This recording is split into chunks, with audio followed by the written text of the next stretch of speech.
ఫిరాయింపు ఎమ్మెల్యేలపై వేటు తప్పదు అంటున్నారు బీఆర్ఎస్ నేతలు. స్పీకర్ కి తప్పుడు సమాధానం ఇచ్చి తప్పించుకోవాలని చూసినా కోర్టు నుంచి మాత్రం తప్పించుకోలేరు అంటున్నారు. ఆ 10 మంది జంపు జిలానీలపై అనర్హత వేటు పడుతుంది అంటున్నారు బీఆర్ఎస్ నేతలు.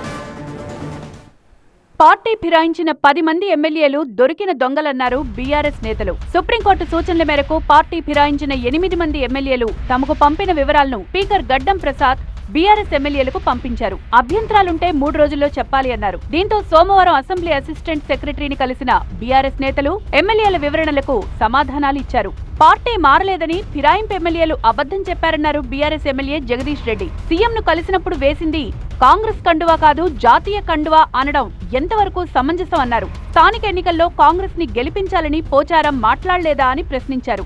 రాహుల్ గాంధీని పోచారం ఎందుకు కలిశారన్నారు జగదీష్ రెడ్డి. కానీ ఇప్పటికీ కూడా మేము పార్టీ మారలేదు. మేము ముఖ్యమంత్రి గారు నియోజకవర్గ అభివృద్ధి కొరకు పోతే ముఖ్యమంత్రి గారు మేము పోయినందుకు గౌరవించాలి కాబట్టి మా మెడలో 3 రంగుల కండువా కప్పిండు. అది జాతీయ జెండా రంగులున్న కండువా. అది మేము కాంగ్రెస్ కండువా అనుకోలేదు కాబట్టి మేము ఏ తప్పు చేయలేదు.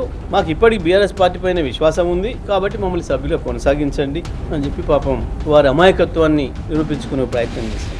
ఆ ఒక్కరోజు కండువగా ఊకోలేదు కదా. ఆ తర్వాత అనేక కాంగ్రెస్ పార్టీ సమావేశాలకు పోయారు. ఇది పోచారం శ్రీనివాసరెడ్డి గారు ఈ మధ్యన ఒక వారం 10 రోజుల క్రితం ఒక సమావేశంలో మాట్లాడుతున్న ఎమ్మెల్యే పోచారం శ్రీనివాసరెడ్డి స్థానిక సంస్థల ఎన్నికల్లో కాంగ్రెస్ పార్టీ జెండా ఎగరేద్దాం. మరి ముఖ్యమంత్రి ఒకే కానీ మరి ఈయనెవరు? రాహుల్ గాంధీ ఎందుకు కలిసిండు? ఏమనాలి దీన్ని? ఏమనుకోవాలి? ముఖ్యమంత్రి అంటే నీటికి ఈ నియోజకవర్గ సమస్యలు తీరుద్దామని చెప్పి వచ్చిండు. మరి ఇదేంది? ఇక్కడ ఎవరిది ఉండాలి? కేసీఆర్ ఉండాలి కదా. నీ కేసీఆర్ మీద నమ్మకం ఉంటే ఆ 10 మంది ఎమ్మెల్యేలు కోర్టు నుంచి తప్పించుకోలేరు అన్నారు బీఆర్ఎస్ నేతలు. కోర్టు వారిపై తప్పకుండా అనర్హత వేటు వేస్తుందన్నారు. 10 నియోజకవర్గాల్లో ఉప ఎన్నికలు వస్తాయన్నారు గులాబీ నేతలు. ఇప్పటికే పార్టీ ఫిరాయించిన ఎమ్మెల్యేల నియోజకవర్గాల్లో సభలు నిర్వహిస్తోంది బీఆర్ఎస్ పార్టీ. పార్టీ ఫిరాయించకపోతే ఈ సభలకు సదరు ఎమ్మెల్యేలు హాజరు కావాలంటున్నారు బీఆర్ఎస్ నేతలు. లేకపోతే ఉప ఎన్నికకు సిద్ధం కావాలంటున్నారు.